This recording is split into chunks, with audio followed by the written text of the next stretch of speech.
A Bay Area refinery that produces nearly 10% of the state's oil could be shutting down this time next year. There is a sort of a whole cascade of impacts that we have to prepare for. From hundreds of jobs to higher gas prices across the state, we'll dive into the potential fallout if Valero shuts its doors in Benicia. Plus, we'll introduce you to a 911 dispatcher who saves lives with her calm and quick thinking. I'm sending help to stay on the line with me. How her department is now investing in her own mental health. We want to get the help out there for you, but sometimes we need help too. And a Silicon Valley company says it found a way to keep AI data centers from devouring too much of the energy grid. This is a 16,000 gallons liquid hydrogen tank. We'll take you inside the first of its kind facility. And later, the newest Valkyries have landed in the Bay. We'll meet two of the team's inaugural draft picks as they get ready for life in the pros. It's kind of crazy to say. I feel like I'm still just a little kid. It was a really special moment. This is CBS News Bay Area with Juliette Goodrich. Good evening. A potentially devastating closure for a small Bay Area city. Today, Valero announcing it's considering closing its Benicia refinery as soon as next April, and that could impact drivers across the entire state. Right now, just 5 refineries remain in the Bay Area, all in Contra Costa and Solano counties. The 2 labeled in green have switched to renewable fuels. That leaves just 3 refineries producing oil: Chevron in Richmond, the Martinez Refining Company, and Valero. Californians are already paying sky-high gas prices compared to the rest of the country, about $1.70 per gallon above the national average. That gap has shrunk over the past 2 years, though a Valero shutdown could erase some of that progress. And in Benicia, those fears extend well beyond the price at the pump. Our Katie Nielsen joins us live from Benicia with more on the potential impact to the city right now. Katie. Yeah, Juliette, as you mentioned earlier, this refinery here in Benicia produces about 10% of the state's gasoline. That's about 3.5 million gallons of gas every single day. So it's really not catastrophic to the state as a whole, since it is just under 10%, but to the city of Benicia, this is going to be a major hit.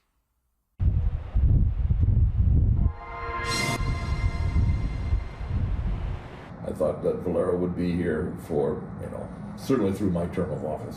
Benicia Mayor Steve Young said when he took office in 2020, he never imagined he'd be the one to lead the city through one of the biggest challenges in its history, the potential closing of the single largest employer, as well as the single largest source of tax revenue.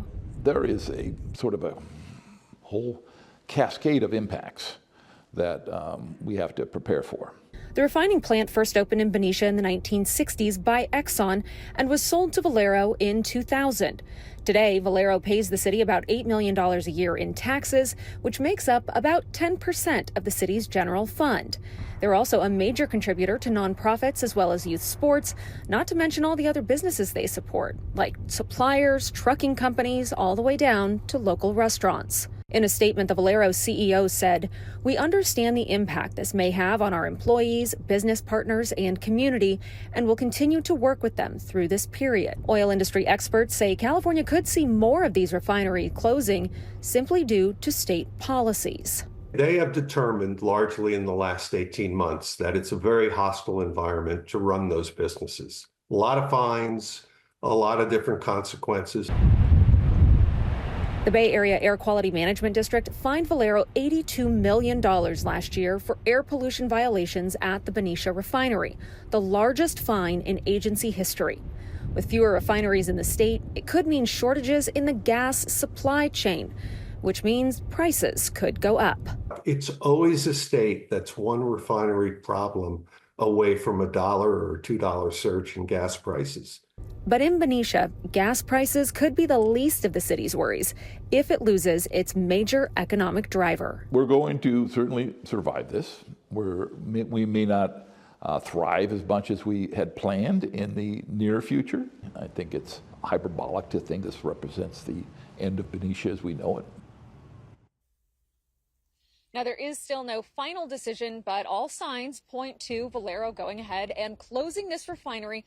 It would be in April of 2026. We still have a year to try to figure out exactly what to do here for the city itself. Now, as for Valero, they actually own another refinery down in Southern California. And based on the statements from today, they're also considering whether it's still economically viable to keep that one open, so we could actually get notice of yet another closure. All right, we'll pay attention to those notices. Katie Nielsen. Katie, thank you. Well, the California Assembly Republicans are responding to Valero's announcement, blaming the governor. They say, quote, once again, Californians are paying the price for Newsom's incompetence and self-serving attacks on energy producers. Unless the state changes course, the job losses and gas price increases are only going to get worse. Governor Newsom also spoke today about the state's response to the possible Valero closure. And I can assure you, beginning last night, we had all hands, and we're in the process of addressing any anxiety that may be created or any market disruption that may be created by that announcement. The governor also emphasized there's a year to address this issue. He said during the first special session, a bill was advanced to require refineries to give a year's notice of any closure in the state. Last October, Phillips 66 announced it was shutting down 2 refineries in Los Angeles County. They're set to close at the end of the year. If you combine their output with the Benicia facility, it accounts for more than 17% of the state's oil production. California is the first state to sue over the Trump administration's tariffs. Governor Newsom and Attorney General Rob Bonta accused the president of overstepping his authority. The lawsuit claims the president needs to get congressional approval to impose tariffs and asks a court to stop them before they are fully enacted. Newsom says the tariffs could cost California billions. Almond farmers at today's announcement say they don't have time for the situation to work itself out. Because seasons determine when crops are planted and harvested, we do not have the luxury to wait years for factories to be built or supply chains to grow. According to the Department of Food and Agriculture, California is responsible for 80% of the world's almond supply, equating to nearly $5 billion in exports. Meantime, the stock market saw another day of big losses, with the Dow Jones dropping 700 points. That's nearly 2%. The S&P lost 2.5%, and the tech-focused Nasdaq slid 3.5%. Taking a live look at a prayer vigil underway in Dublin right now. Interfaith leaders, they're pushing back against a potential plan to turn the infamous FCI Dublin facility into an ICE detention center. Organizers are demanding that the institution, where more than 100 inmates were sexually assaulted by guards, remain closed and not be turned into an ICE facility where they say more sexual violence could take place. This is a holy season. It's Easter is coming up. It's Passover for the Jewish community. We've just finished Ramadan, so we're gathering with faith leaders, including indigenous leaders, to pray here on this site, to pray for healing, not harm, to pray for liberation, not harm and violence.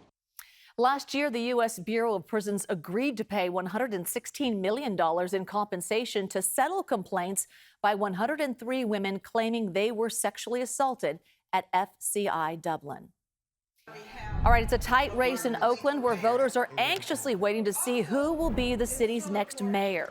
Right now, former city council member Lauren Taylor has a narrow 51 to nearly 49% lead over former U.S. Representative Barbara Lee. This is when you factor in ranked choice voting. But another 42,000 ballots still need to be processed, and it could be another few weeks before we know the final results. So as of today, voter turnout was just under 20%, a stark contrast to the 53% turnout in 2022's mayoral election when Sheng Tao won. So we spoke with Michael from Oakland, who explained why he decided to sit this election out. I think the problems are so systemic that people are stepping away and saying, I can't vote in this election. I can't, put my name down on somebody because of the system that's there. An electoral map of early results shows that Taylor holds the lead in the Oakland Hills, but the flatland neighborhoods, including large parts of West and East Oakland and downtown, favor Barbara Lee. Meanwhile, it appears Charlene Wang will be Oakland's next District 2 City Council member. According to the latest ranked choice count, she holds a wide lead with 66% of the vote. And voters in Oakland are poised to raise the city's sales tax by 0.5%. The goal is to raise $30 million a year to help reduce the city's nearly $90 million budget deficit. Meantime, we are in the middle of National Public Safety Telecommuters Week, or Dispatcher Week for short. It is a way to celebrate the people who answer the phone call when you call 911. So during the last fiscal year, San Francisco's dispatch center handled roughly 1.2 million police, fire, and medical calls. That's more than 3,200 per day. It is an incredibly high-stress job where every second matters. So that is why the Department of Emergency Management created a new wellness center for dispatchers. And the city's Dispatcher of the Year told our Suji Nam she is grateful for the investment.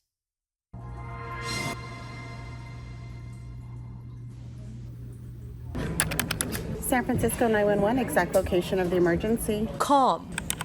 It's important to stay calm. I'm sending help. Just stay on the line with me. That's what Kathy Osorio tells herself every time she picks up a 911 call. Every second counts, so we have to make sure that we're ready to send the information on at the split second. Kathy has been a dispatcher for the city and county of San Francisco for 20 years.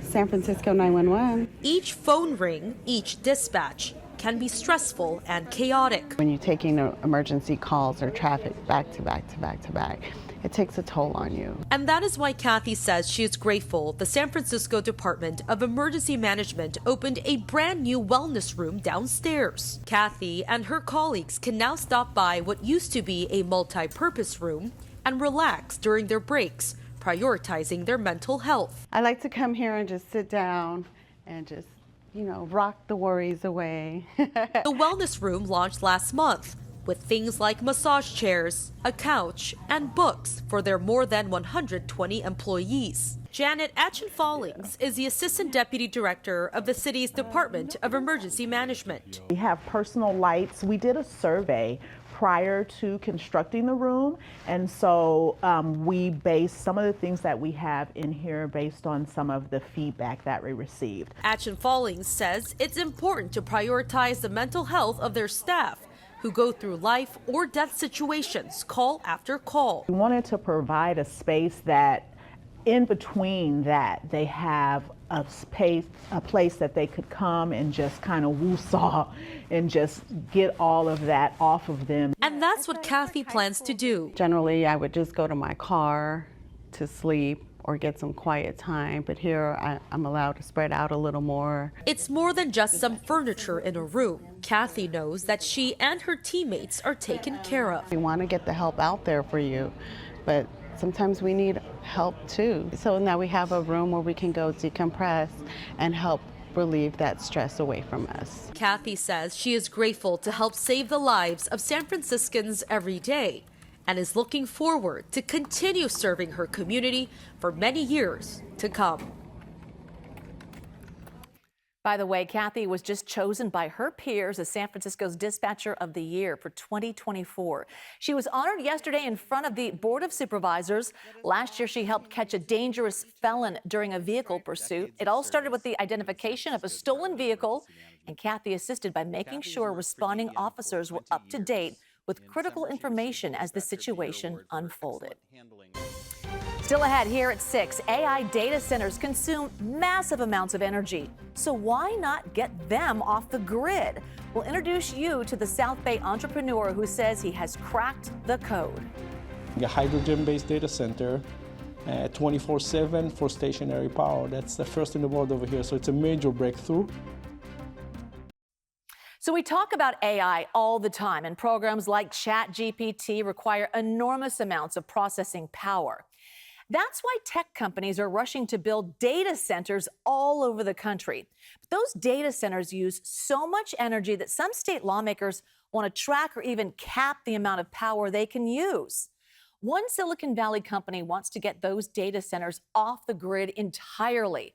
We're talking about ECL, a Mountain View-based company whose main data center sits right off of Highway 237, not far from Moffett Field. And the company's CEO says his facility generates not only the power to run it, but also the water to cool it. John Ramus explains how it works. The data center inside this building in Mountain View is unlike any in the world, and its founder believes it is one solution to the biggest problem facing the technology industry today.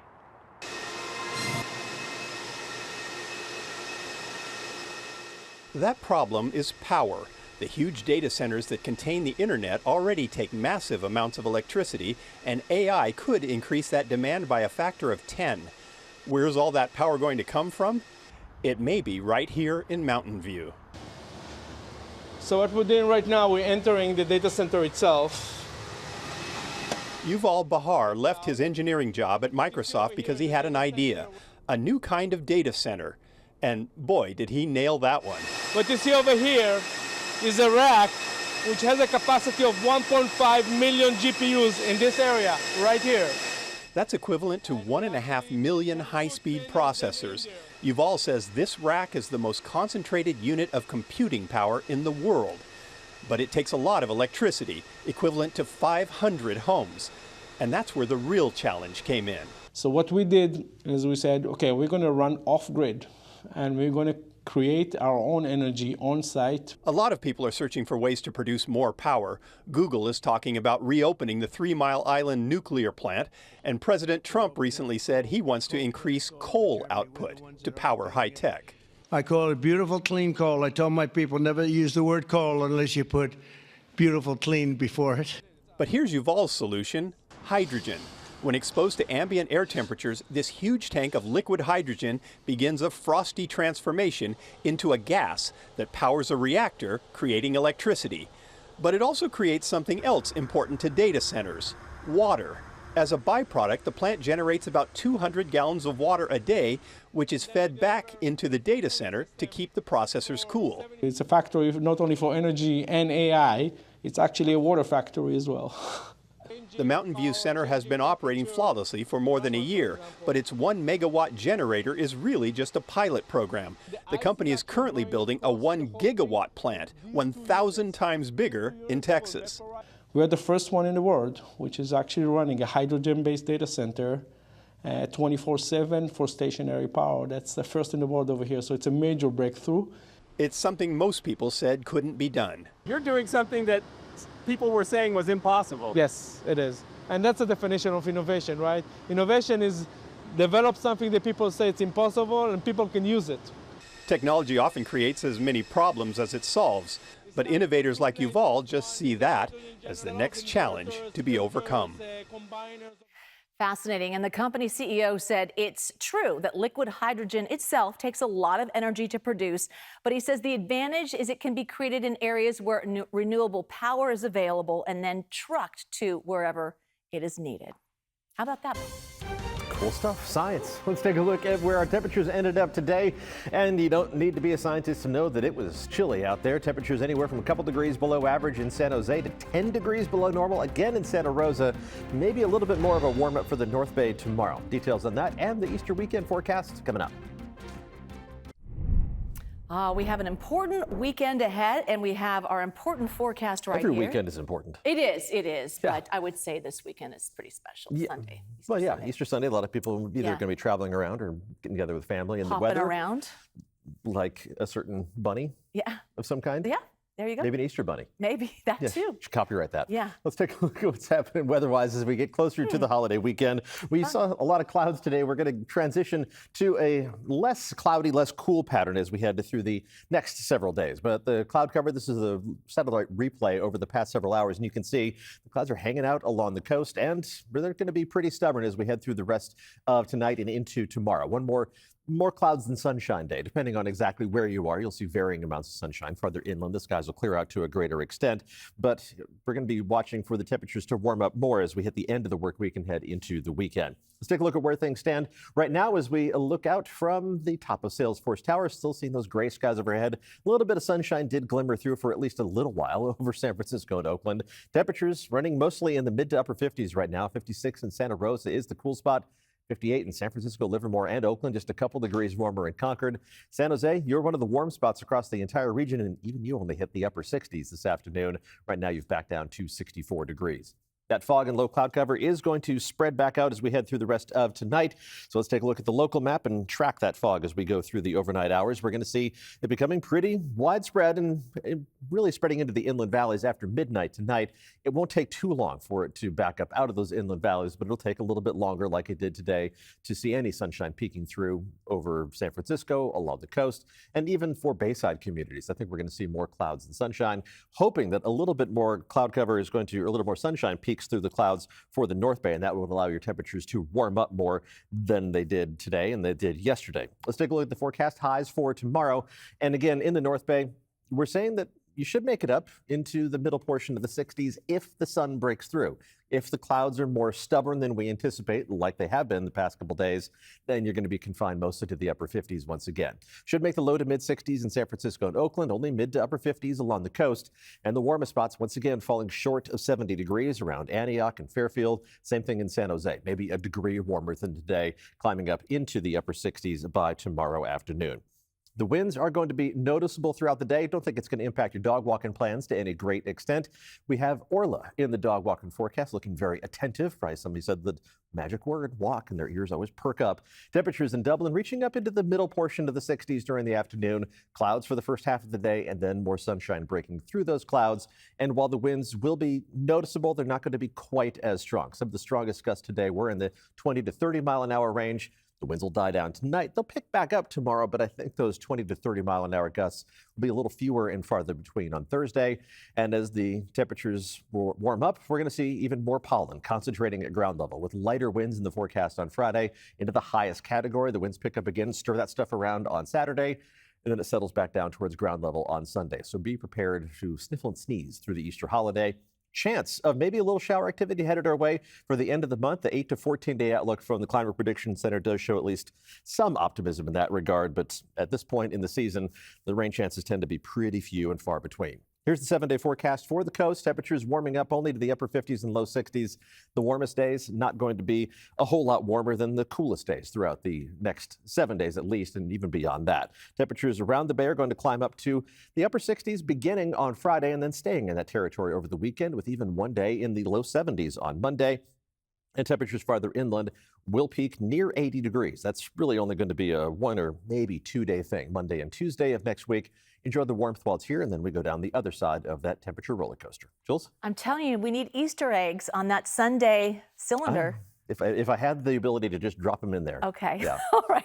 Thanks, Paul. When we come back, the warm welcome for 2 of the Valkyries' inaugural draft picks as they land in their new home city. The newest members of the Golden State Valkyries are getting a warm welcome in the Bay Area. They were greeted at SFO yesterday by lines of fans. Second-round pick Cheyenne Sellers from Maryland is considered one of the steals of the draft. Meanwhile, third-round pick Caitlin Chen just won a national title with UConn. Both say they're thrilled to be part of the team's inaugural season. I think you see how much they have invested in their team. I guess I should say our team. The best part is seeing how much people care around here and how much people are genuinely excited for this team. And the Valkyries' first pick, Yuste Uchite, has not arrived yet, but will be here in the Bay Area soon. Don't forget, we are the Bay Area home to the Valkyries, the station to air all the home games. Can you tell I'm excited? And I love the